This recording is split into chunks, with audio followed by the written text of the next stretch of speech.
ആദ്യമായിട്ട് യോഹന്നാന്റെ സുവിശേഷം 1-ാം അധ്യായത്തിൻ്റെ 29-ാമത് വാക്യവും അതിൻ്റെ 35-ാം വാക്യവും ശബ്ദമുയർത്തി വായിക്കും.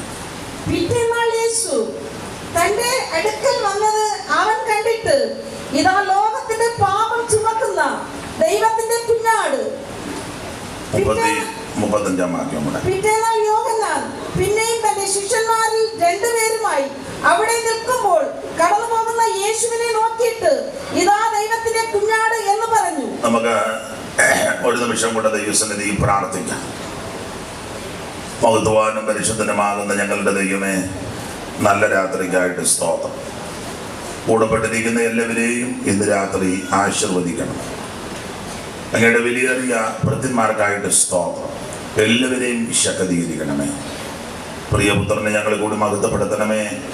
ക്രിസ്തുയേശുവിൻ്റെ നിസ്തുല്യ നാമത്തിൽ അപേക്ഷിക്കുന്നു. ദയമൂലം കേൾക്കണം സ്വർഗസ്ഥ പിതാവേ, ആമേൻ. നമ്മുടെ കരവും ശബ്ദവും ഉയർത്തി ദൈവത്തെ മഹത്വപ്പെടുത്താം. ഈ നല്ല രാത്രിക്കായിട്ട് ദൈവത്തെ സ്തുതിക്കുന്നു. ഈ സഭയുടെ ശുശ്രൂഷ ചെയ്യുന്ന ബഹുമാന്യ കർത്തൃദാസൻ, എൻ്റെ അറിവ് ശരിയെങ്കിൽ ശാരീരികമായിട്ട് അല്പം ക്ഷീണമുണ്ട്, എങ്കിലും തന്നെ ഓർത്ത് ദൈവത്തെ സ്തുതിക്കുന്നു. ഇപ്പോൾ ഇവിടെ ശുശ്രൂഷ ചെയ്യുന്ന ദൈവദാസൻ, തൻ്റെ കൂടെ പ്രവർത്തിക്കുന്ന കർത്തൃഭൃത്യന്മാർ, അനുഗ്രഹിക്കപ്പെട്ടതായ ഗായക സംഘം, കൂടപ്പെട്ടിരിക്കുന്ന എല്ലാ മാന്യ ദൈവകുഞ്ഞുങ്ങളെല്ലാവർക്കും ക്രിസ്തുയേശുവിൻ്റെ നാമത്തിൽ വന്ദനം. യാത്രയിൽ ഉള്ള തടസ്സങ്ങൾ കൊണ്ടാണ് വൈകിപ്പോയത്. ഞങ്ങൾ 2 മണിക്ക് വണ്ടിയെ കയറിയതാണ്. എങ്ങും നിർത്താതെ ഓടിപ്പോകുന്നത്, റോഡെല്ലാം ബ്ലോക്കായി പോയി. എങ്കിലും ഈ സമയത്തെങ്കിലും എത്തുവാൻ ദൈവം കരുണ ചെയ്തല്ലോ. നിങ്ങൾ പ്രാർത്ഥിച്ചു, നന്ദി. പ്രസംഗം നിർത്തേണ്ട സമയം ദൈവദാസൻ ഓർപ്പിച്ചിട്ടുണ്ട്. ആ സമയത്ത് ദൈവജന ശുശ്രൂഷ അവസാനിപ്പിക്കും. നിങ്ങളിലെല്ലാം കൂടുതൽ ദൂരം യാത്ര ചെയ്ത് പോകേണ്ടതാണ് ഞാൻ. അപ്പോൾ അതുകൊണ്ട് വളരെ ശാന്തമായിട്ടിരുന്ന അല്പസമയങ്ങൾ ദൈവത്തിൻ്റെ വചനം നമുക്ക് ധ്യാനിക്കാം. അതിന് ആധാരമായിട്ട് 2 വാക്യങ്ങളാണല്ലോ വായിച്ചത്. യോഹന്നാന്റെ സുവിശേഷം 1-ാം അധ്യായത്തിൻ്റെ 29-ാമത് വാക്യവും അതിൻ്റെ 35-ാം വാക്യവും ഒരിക്കൽ കൂടി വായിക്കാം. അവൻ കണ്ടിട്ട്, ഇതാ ലോകത്തിന്റെ പാപം ചുമക്കുന്ന ദൈവത്തിന്റെ കുഞ്ഞാട്. പിറ്റേന്നാൾ യോഹന്നാൻ പിന്നെയും തന്റെ ശിഷ്യന്മാരിൽ രണ്ടുപേരുമായി അവിടെ നിൽക്കുമ്പോൾ കടന്നു പോകുന്ന യേശുവിനെ നോക്കിയിട്ട്, ഇതാ ദൈവത്തിന്റെ കുഞ്ഞാട് എന്ന് അവൻ പറഞ്ഞു. ഒരിക്കൽ കൂടി കരമുയർത്ത ദൈവത്തെ മഹത്വപ്പെടുത്തിയാണ്ട് ശക്തിയോടെ ദൈവത്തെ സ്തുതിക്കാം. എത്ര നാൾ ജാതിജോകൊള്ളും പിശാചി ലോകം, എത്ര നാൾ ഭരിച്ചുകൊള്ളും, എത്ര നാൾ പറഞ്ഞും കൊള്ളും ആപവാദങ്ങൾ ശുദ്ധിമാന്മാരുടെ മേലും. കർത്താവേ നോക്കി കണ്ട ദുരിതം, കർത്താവേ നോക്കി കണ്ട ദുരിതം, സാത്താന്റെ ധിക്കാരത്തെ നീ പ്രിയ കാന്താനാമദം എന്താകോ വന്നിടാനേശു, കാന്താനാമദം എന്താകോ, കാന്താനാമദം എന്താകോ വന്നിടാനേശു, കാന്താനാമദം എന്താകോ. അതാ നീർ വരവിനായി കാത്തിരും നിന്റെ കണ്ണുകൾ, അതാ നീർ വരവിനായി കാത്തിരും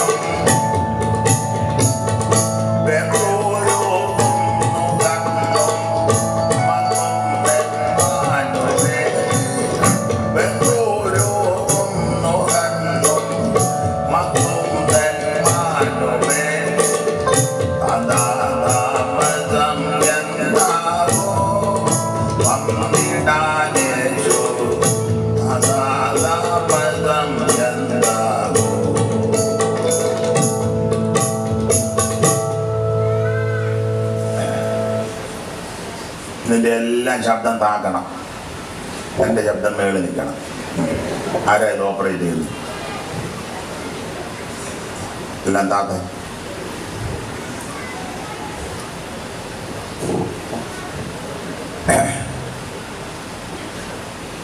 ഇന്ന് രാത്രി ദൈവം നിങ്ങളെ എല്ലാവരെയും അനുഗ്രഹിക്കട്ടെ.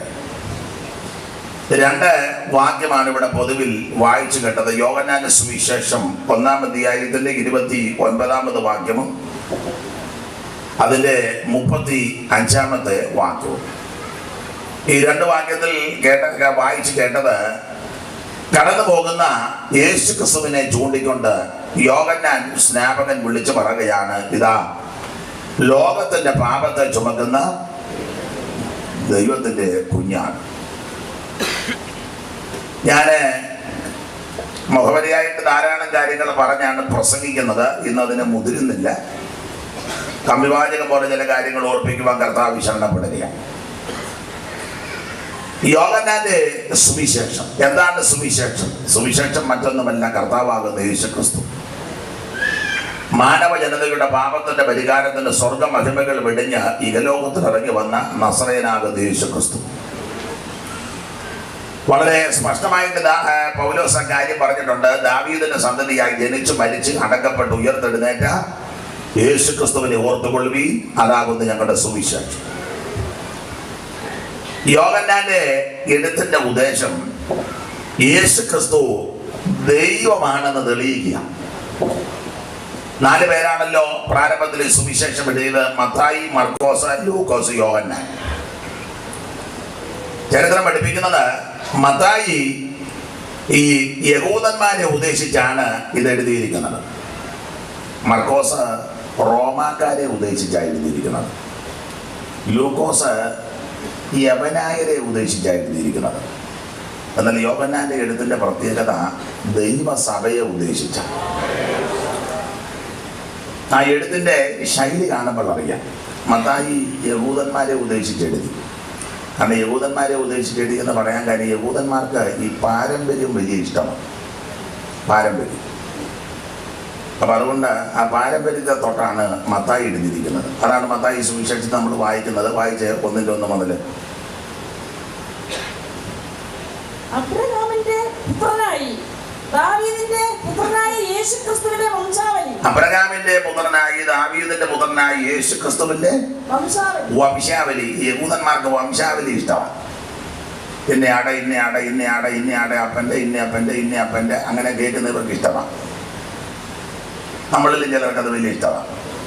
ഞങ്ങളുടെ അപ്പച്ചൻ്റെ വല്യപ്പച്ചൻ്റെ അപ്പച്ചൻ. നല്ല കാര്യമാണെങ്കിലും ഒക്കെ. അപ്പൊ യഹൂദന്മാർക്ക് ഈ പാരമ്പര്യം വലിയ ഇഷ്ടമാണ്. അതുകൊണ്ട് അതുകൊണ്ട് കൈക്ക് കൊടുത്തിരിക്കുന്നത് അബ്രഹാമിന്റെ പുത്രനായി ദാവീദിന്റെ പുത്രനായി യേശുക്രിസ്തുവിന്റെ വംശാവലി. അവർക്ക് ഈ വംശാവലി ഇഷ്ടമാണ്. അബ്രഹാം ഇസഹാക്കിനെ ജനിപ്പിച്ച്, ഇസഹാക്ക് യാക്കോബിനെ ജനിപ്പിച്ച്, യാക്കോബ് യഹൂദ ജനിപ്പിച്ച്, യഹൂദ ദാമാരിൽ പേരസിനെ സേരകിനെ ജനിപ്പിച്ച്, സേരസ് നഗസുന അമീന ഓബേദ് ഇഷായി ദാവീദ്, ഇങ്ങനെ പാരമ്പര്യം. അപ്പൊ അവർക്ക് സന്തോഷം വരും. അപ്പൊ അതുകൊണ്ട് ആ നിലയിൽ യഹൂദന്മാരെ ഉദ്ദേശിച്ച് പാരമ്പര്യത്തെ തൊട്ടാണ് മത്തായി എഴുതിയിരിക്കുന്നത്. എന്നാൽ ലൂക്കോസ് യവനായരെ ഉദ്ദേശിച്ചെഴുതി. ജാതികൾ. യവനായരുടെ ഒരു വിശേഷത, ഈ പാരമ്പര്യം അവർക്ക് വലിയ വിഷയമല്ല, ചരിത്രം തെളിയിക്കണം. യവനായര് ജ്ഞാനമുള്ളവരാ, അറിവുള്ളവരാ, വലിയ തത്വജ്ഞാനികളാണ്. അപ്പൊ അവർക്ക് ഈ പാരമ്പര്യവും കെട്ടുകഥയൊന്നും അവർക്ക് വിഷയമല്ല, അവർക്ക് ചരിത്രം തെളിയിക്കണം. അപ്പൊ അതുകൊണ്ട് ലൂക്കോസ് ചരിത്ര തെളിവോടുകൂടിയാണ് എഴുതിയിരിക്കുന്നത്. യഹൂദന്മാർ അടയാളം ചോദിക്കുക, യവനന്മാരോ ജ്ഞാനം അന്വേഷിക്കുന്നവരാ. അപ്പോൾ അവർ ജ്ഞാനികളായതുകൊണ്ട് ചരിത്രം തെളിയിക്കണം. ലൂക്കോസ് അതുകൊണ്ട് ചരിത്ര തെളിവോടുകൂടി എഴുതിയിരിക്കുന്നത്. അല്ല 3-ാം അധ്യായത്തിന്റെ 1 മുതൽ പഠിക്കുമ്പോൾ യേശുക്രിസ്തുവിന്റെ ജനനത്തിൽ പേർവഴി ചാർത്തിയ വിഷയം വരുമ്പോൾ ചരിത്രം തെളിയിച്ചു. വായിച്ച് 3-1 മുതൽ. 15-ാം ആണ്ടിൽ പൊന്തിയോസ് പീലാത്തോസ് യഹൂദ നാട് വാഴുമ്പോൾ ഹെരോദാവ് ഗലീലയിലും അവന്റെ സഹോദരനായ ഫിലിപ്പോസ് ഇതുര്യ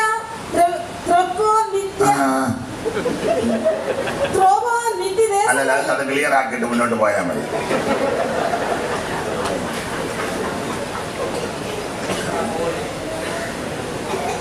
ത്രിമുത്രിയ പോലോസ് അത് ക്ലിയർ ആക്കി. ത്രബോനിത്തി ദേശങ്ങളിലും. ഇല്ലില്ല, ശരിയായില്ല.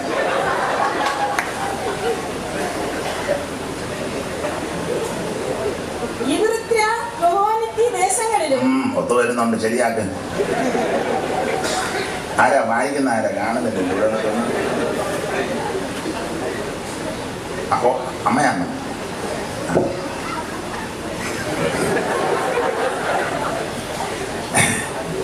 തിബരിയോസ് കൈസരുടെ 15-ാം ആണ്ടിൽ പൊന്തിയോസ് പീലാത്തോസ് യഹൂദി നാട് വാഴപ്പോൾ ഹെരോദാവ് ഗലിലയിലും അവന്റെ സഹോദരനാകുന്ന ഫിലിപ്പോസ് ഇദൂര്യത്രക്കോനിത്യ ദേശങ്ങളിലും. ഇനി മാറ്റി വായിച്ചു. ലൂസാന്യ സഭയിലെങ്കിലും ഇടപ്രഭുക്കന്മാരായി ഹന്നാസും കയ്യാപ്പാവും മഹാപുരോഹിതന്മാരായും ഇരിക്കും കാലം. മതി. അപ്പൊ കാലം കണ്ടോ? കാലക്കണക്ക. അപ്പോൾ ഈ യഹൂദന്മാർ അടയാളം ചോദിക്കും, യവനന്മാർ ജ്ഞാനം അന്വേഷിക്കും. അറിവുള്ളവരാ. അപ്പൊ അറിവുള്ള ജ്ഞാനമുള്ള ചരിത്രം പഠിച്ചിരിക്കുന്ന യഹൂദന്മാർക്ക് യവനന്മാർക്ക് ചരിത്രം തെളിയിക്കണം. അപ്പൊ അതുകൊണ്ടാണ് നമ്മുടെ മിശിഹാനപുരാന്റെ തിരുപ്പുറവിയോടുള്ള ബന്ധത്തിൽ ആ ചരിത്രങ്ങൾ, അന്ന് നാട്ടുരാജാക്കന്മാരാരാണ്, ഇടപ്രഭു ആരാണ്, അന്നത്തെ ഗവർണർ ആരാണ്, അതെല്ലാം തെളിയിച്ചാണ് പേർവഴി ചേർക്കുന്ന വിഷയമുണ്ടാക്കുന്നത്. എന്ന് പറഞ്ഞാൽ വിവരമുള്ള ആരും കയറി കണ്ണിക്കാൻ വരികയില്ല. വിവരമില്ലാത്തവരായി കണ്ണിച്ച് നടക്കുന്ന വെളിയിൽ കൂടെ. അറിവുള്ള വിവരമുള്ള ചരിത്രം അറിയാവുന്ന ആരും യേശുക്രിസ്തു ജനിച്ചില്ലെന്നും പറയത്തില്ല, യേശുക്രിസ്തു ഭൂമിയിൽ ജീവിച്ചില്ലെന്നും പറയത്തില്ല, മരിച്ചില്ലെന്നും പറയത്തില്ല, ഉയർത്തില്ലെന്നും പറയത്തില്ല. അറിയാവുന്നവർക്കറിയാം, ജനിച്ചു, ജീവിച്ചു, മരിച്ചു, അടക്കപ്പെട്ടു, ഉയർത്തു. അവളതുകൊണ്ട് ലൂക്കോസ് ചരിത്രങ്ങൾ നന്നായിട്ട് തെളിയിച്ച എഴുതിയിരിക്കണം.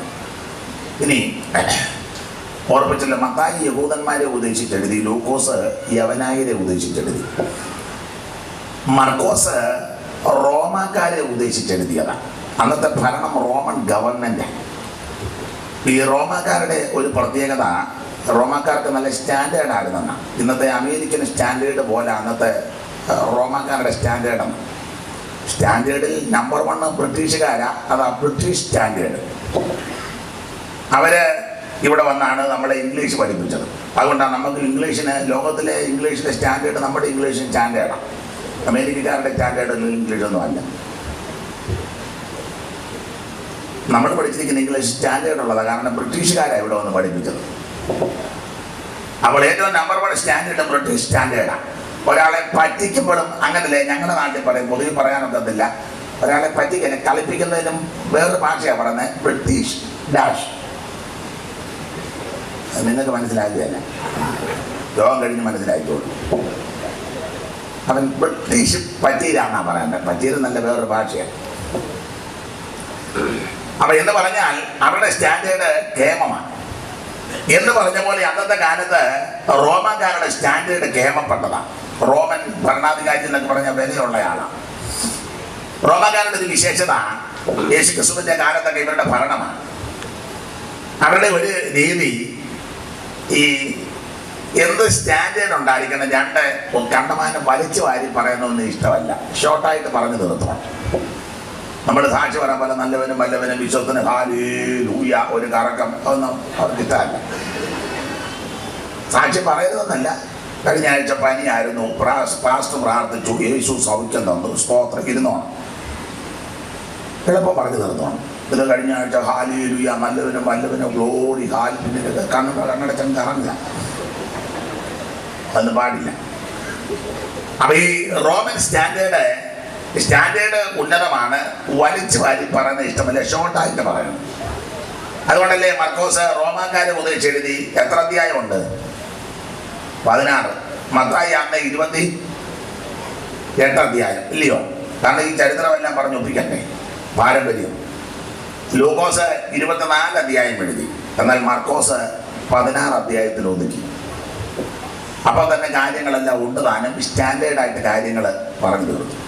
മർക്കോസ് റോമാക്കാരെ ഉദ്ദേശിച്ചെഴുതി. എന്നാൽ ഇതിനെല്ലാം വ്യത്യസ്തമായി യോഹന്നാൻ്റെ എഴുത്ത്. യോഹന്നാൻ എഴുതിയിരിക്കുന്നത് ദൈവസഭയെ ഉദ്ദേശിച്ചാണ്. അതിൻ്റെ ഒരു കാരണം, ദൈവസഭയ്ക്ക് ചരിത്രം നല്ലതാ, പാരമ്പര്യമൊക്കെ ചിലത് നല്ലതാ. സ്റ്റാൻഡേർഡും വളരെ നല്ലതാ, അതൊക്കെ നമ്മൾ അംഗീകരിക്കണം. പക്ഷേ ദൈവസഭയ്ക്ക് ആവശ്യം ചരിത്രവും പാരമ്പര്യവും സ്റ്റാൻഡേർഡ് അല്ല. ദൈവസഭയ്ക്ക് ആവശ്യം വചനമാണ്.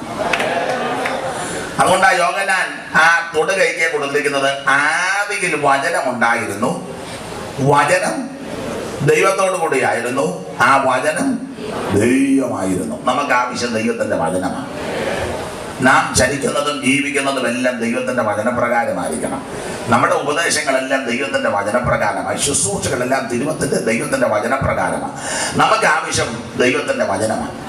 അപ്പൊ അതുകൊണ്ട് യോഹന്നാൻ ആ നിലയിലാണ് എഴുതിയിരിക്കുന്നത്, ദൈവസഭയെ ഉദ്ദേശിച്ച്. അതുകൊണ്ട് ആ വചനത്തിന് പ്രാധാന്യം കൊടുത്ത് യോഹന്നാൻ എഴുതിയിരിക്കുന്നത്.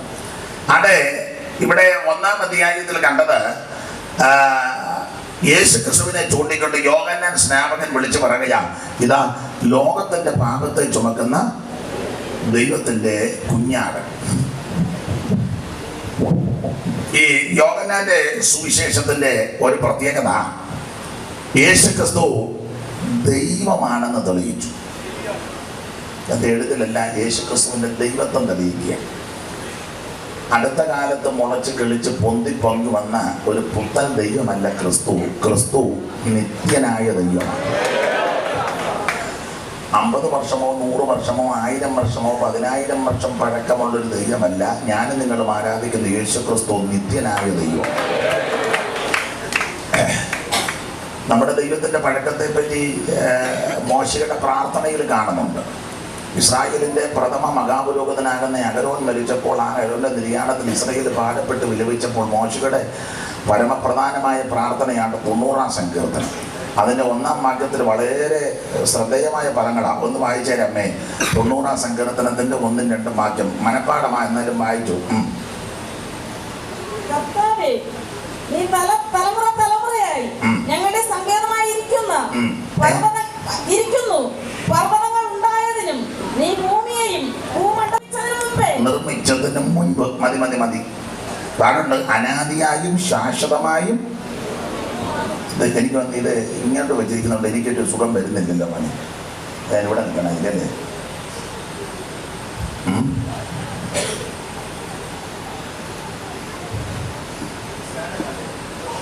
മാറ്റി. അപ്പൊ ശ്രദ്ധിക്കുക, ഇവിടെ വായിക്കുന്നത്, കർത്താവേ നീ തലമുറ തലമുറയായി ഞങ്ങളുടെ സങ്കേതമായിരിക്കുന്ന പർവ്വതങ്ങൾ ഉണ്ടായതിനും നീ ഭൂമിയെയും ഭൂമണ്ഡലത്തെയും നിർമ്മിച്ചതിന് മുമ്പ്. മനസ്സിലാകുന്ന ഭാഷ പറയാം, പർവ്വതം ഉണ്ടായതിന് മുമ്പേ ഉള്ള ആളാണ് നമ്മുടെ ദൈവം എന്ന് പറഞ്ഞാൽ, പർവ്വതം ഉണ്ടായിക്കഴിഞ്ഞുണ്ടായ ദൈവമല്ല, കുന്ന് ഉണ്ടായി കഴിഞ്ഞ് ഉള്ള ദൈവമല്ല, കുന്നുണ്ടാകുന്നതിന് മുമ്പുള്ള ദൈവം. മനസ്സിലാകുന്ന ഭാഷ പച്ചയ്ക്ക് പറഞ്ഞ, മല ഉണ്ടായിക്കഴിഞ്ഞുണ്ടായ ദൈവമല്ല, മല ഉണ്ടാകുന്നതിന് മുമ്പുള്ള ദൈവം. ഇപ്പൊ ഞാൻ അത്ര പറയുന്നുള്ളൂ. മനസ്സിലായി കാണുമല്ലോ. പർവ്വതങ്ങൾ ഉണ്ടായതിനു മുമ്പ്, ഈ കുന്നും മലയും ഉണ്ടാകുന്നതിന് മുമ്പേ ദൈവം ഉണ്ടായിരുന്നു. അല്ലാതെ കുന്നും മല ഉണ്ടായിക്കഴിഞ്ഞപ്പോ ചാടി കയറിയിരുന്നൊരു ദൈവമല്ല.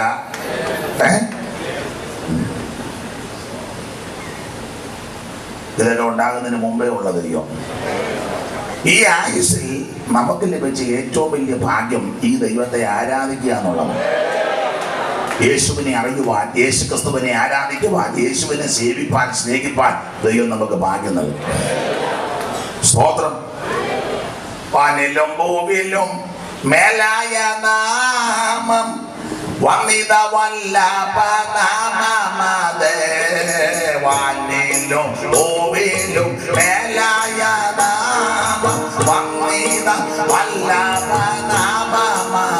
ദൂതർ വാഴ്ത്തി പുകഴ്ത്തിടും നാമമത്. ദൂതർ വാഴ്ത്തി പുകഴ്ത്തിടും നാമമത്. യേശുവിന്റെ തിരുനാമത്തിൻ്റെ ഇന്നുമെന്നും സ്തുതി സ്തോത്രമേ. യേശുവിന്റെ തിരു എനിക്കറിയുന്ന കൊട്ടേ നടക്കുള്ളൂ.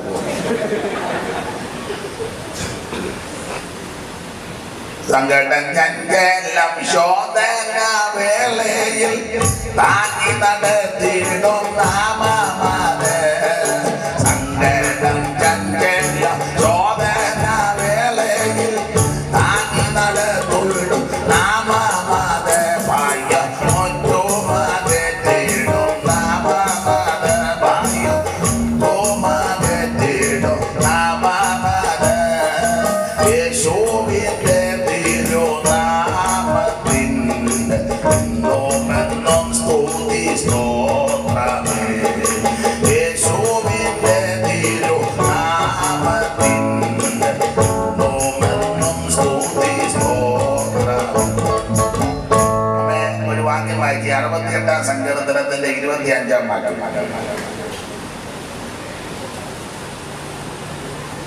സംഗീതക്കാർ മുൻപിൽ നടന്നു, സംഗീതക്കാർ മുമ്പിൽ നടന്നു, വീണക്കാർ പിൻപിൽ നടന്നു. സംഗീത ശുശ്രൂഷയുടെ പ്രമാണം ഇവിടെ. സംഗീതക്കാർ മുമ്പിൽ, വീണക്കാർ പിൻപിൽ നടന്നു. മനസ്സിലാക്കി തരാം. നന്നായിട്ട് പാട്ട് പാടുന്ന എൻ്റെ സ്നേഹിതൻ ആമച്ചൻ പവിത്രൻ. അദ്ദേഹം ശാസ്ത്രീയ സംഗീതം അതിൻ്റെ കണക്കും പ്രകാരം എത്ര വർഷം പഠിച്ചു? 10 or 12. എത്ര വർഷം പഠിച്ചു? 6. അയ്യോ, വലിയ കാര്യം. ഒരു മാസം പോലും പോകാത്തവന് ഗായക സംഘമാണ്. ഒരു മാസം പോലും പോകാത്ത ആൾക്കാർ നമ്മുടെ ഇടയിലുണ്ട്. രാഗം എത്ര ഉണ്ടെന്ന് ചോദിച്ചാൽ അത് ഓരോടത്തോളം കാണും. അല്ലാതെ ഇപ്പം ഇദ്ദേഹം നന്നായിട്ട് പഠിച്ച ആളാണ്, നല്ലതുപോലെ പാടും. അറിയാം, നിങ്ങൾ കേട്ടുകൊണ്ടിരിക്കുകയായിരുന്നല്ലോ. ശാസ്ത്രീയമായി പഠിച്ച ആളാണ്. അങ്ങനെ അനുഗ്രഹിക്കപ്പെട്ട പലരുണ്ട്. ഈ വേദപുസ്തകത്തിൻ്റെ പ്രമാണം സംഗീതക്കാരി മുമ്പിൽ എന്ന് പറഞ്ഞാൽ ഇദ്ദേഹം പാട്ട് പാടുമ്പോൾ പാട്ടിൻ്റെ ശബ്ദവും സ്വരവും പദവും ആ പദപ്രയോഗമെല്ലാം മേളിൽ നിൽക്കണം. വീണക്ക പിമ്പില് ഇക്കോട്ടും ഇനി പറയുന്നത് എന്തുവാ? പേട്. പിന്നെ ഇതിൻ്റെ എല്ലാം ശബ്ദം ഇത് പുറകിലാണ്. മനസ്സിലായോ? നിങ്ങളിവിടെ മനസ്സിലായിക്കോണം. സംഗീതക്കാര് മുമ്പിൽ, ആമച്ചൽ പവിത്രനും പവിത്രൻ്റെ സ്വരവും എല്ലാം മുന്നിൽ. എൻ്റെ സ്വരം കൊള്ളുകയില്ലെങ്കിലും എൻ്റെതും മുന്നിൽ. ഈ തട്ടും പൊട്ടും മുട്ടുമല്ല അതിൻ്റെ പുറകിൽ. നീ അങ്ങനെ എഴുതില്ലെങ്കിൽ കാരണം ഈ പാടി വെക്കുന്നത് യേശുവിനെ പറ്റിയായി പാടുന്നത്. അപ്പം പാടുന്ന പദം എന്നതാ, വരി എന്നതാ എന്നൊക്കെ എല്ലാവരും മനസ്സിലാക്കണം. ബഹളം കേട്ടോണ്ടല്ല ആത്മാവിലാകുന്നത്. ഈ വരികളും പദങ്ങളും പ്രയോഗമൊക്കെ കേട്ട് അകത്ത് ചൂട് പിടിക്കണം. ഉത്തമ ഭക്തന്മാർ വാഴ്ത്തി പോകത്തിടും ഉന്നതമാം ദൈവനാമമത്. ഉത്തമ ഭക്തന്മാർ വാഴ്ത്തി പോകത്തിടും ഉന്നതമാം ദൈവനാമമത്. ഉലകെങ്ങും തോന്നിക്കുന്ന നാമമത്. ഉലകെങ്ങും തോന്നിക്കുന്ന നാമമത്. യേശുവിൻ്റെ തിരുനാമത്തിൻ്റെ എന്നും സ്തുതി സ്തോത്രമേ. യേശുവിൻ്റെ തിരുനാമത്തിൻ്റെ എന്നും സ്തുതി സ്തോത്രമേ. നിങ്ങളെ തിരുവനന്തപുരംകാർ സംഗീതത്തിൽ മികവുറ്റവരാ. വിശേഷിച്ച് മൺമറഞ്ഞു പോയ ആളാണ് നെയ്യാറ്റിങ്കര. സ്നാനക്കേടുണ്ടാക്കി വെക്കരുത്. പിന്നെ തിരുവനന്തപുരത്ത് അമ്മ താമസിക്കുന്നെങ്കിലും ബി പൊന്നമ്മാട് നമ്മുടെ പാഠശാല. അപ്പം നല്ല സംഗീത പാരമ്പര്യമുള്ളവരാണ് നിങ്ങൾ. അതുകൊണ്ട് പാടുമ്പം കൂടെയൊക്കെ വന്ന് ആരും പാട്ടറിയാൻ പറ്റില്ല. സ്തോത്രം. അപ്പൊ ശ്രദ്ധിക്കുക, നമ്മുടെ വിഷയത്തിൽ വരാം. ഈ ആയുസ് ലഭിച്ച ഏറ്റവും വലിയ ഭാഗ്യം യേശു ക്രിസ്തുവിനെ ആരാധിക്കുന്നതാണ്, കർത്താവിനെ സേവിക്കുന്നതാണ്. അപ്പൊ നാം സേവിക്കുന്ന ഈ കർത്താവാകുന്ന ക്രിസ്തുവേശു അടുത്ത കാലത്ത് മുളച്ച് കിളിച്ച് പൊങ്ങി വന്ന പുത്തൻ ദൈവമല്ല, ക്രിസ്തു നിത്യനായ ദൈവമാണ്. സൈമൺ സാർ കൊടുത്തിരിക്കുന്ന പദമുണ്ട്, സകല ലോകങ്ങൾക്കും ആദി കാരണം ഇവൻ. ഹൈന്ദവ പുരാണമൊക്കെ പഠിച്ചാൽ ഈ 14 ലോകമുണ്ടെന്ന അതലം വിതലം നിതലം സുതലം ഇങ്ങനെ താഴെയും മേളിലും ഒക്കെ ആയിട്ട് ഈ 14 ലോകമുണ്ടെന്ന എത്രയും ആയിക്കോട്ടെ. ഇനി അത് പറഞ്ഞാൽ ആരോഗ്യം ഉണ്ടാക്കേണ്ട 14 24 ആയിക്കോട്ടെ, എനിക്കെതിരൊന്നുമില്ല, ഞാനും അങ്ങ് യോജിക്കുക. എത്രയുണ്ടെങ്കിലും കൊള്ളാം. സാറ് കൊടുത്ത വാക്യം സകല ലോകങ്ങൾക്കും ആദികാരണം ഇവൻ. ഉളവായതൊന്നും അവനെ കൂടാതെ ഉളവായതല്ല, സകലതും അവൻ ഉളവാക്കി, അവനായിട്ടും ഉളവാക്കി. സകലത്തിന്റെ ലാക്കും സകലത്തിന്റെ കാരണഭൂതനും അവൻ തന്നെ. Praise the Lord. അപ്പൊ സകല ലോകങ്ങൾക്കും ആദികാരണവൻ, സകല ഭൂതങ്ങൾക്കും ആകാരപ്രദനിവൻ, സകല ദേവവൃന്ദ വന്ദിത പദാംബുജൻ, സകല നിഷ്കലത്വം പേറുന്ന പെരിയവൻ. ഇതുപോലെ പെരിയവനായ ഒരുവൻ ഉലകത്തിൽ വന്നിട്ടില്ല, വരത്തുമില്ല. അപ്പോൾ സകലത്തെയും നിർമ്മിച്ച് സകലത്തെയും നിയന്ത്രിക്കുന്ന സർവശക്തനായ കർത്താവ്. ഓടിച്ചു പോകാം. അപ്പൊ യോഹന്നാന്റെ ഗ്രന്ഥത്തിന്റെ ഉദ്ദേശം യേശുക്രിസ്തു ദൈവമാണെന്ന് തെളിയിച്ചു. യേശുക്രിസ്തുവാണ് ഏകദൈവം, യേശുക്രിസ്തുവാണ് സത്യദൈവം, യേശുക്രിസ്തുവാണ് സാക്ഷാൽ ദൈവം, യേശുക്രിസ്തുവാണ് ജീവനുള്ള ദൈവം, യേശുക്രിസ്തു മാത്രമാണ് ദൈവം. ആരും ദൈവം അല്ലെന്നായി പച്ചയ്ക്ക് പറഞ്ഞു. ദൈവം കളിച്ചൊക്കെ അടക്കുന്നുണ്ട്. ആണുങ്ങളും പെണ്ണുങ്ങളും എല്ലാം കാശുമൊക്കെ കിട്ടുന്നുണ്ട്. പെണ്ണുങ്ങളൊക്കെ ദൈവം കളിച്ച് കാശ് ഇഷ്ടം പോലെ ഉണ്ടാക്കുക, വല്ല തൈടിലും എല്ലാം.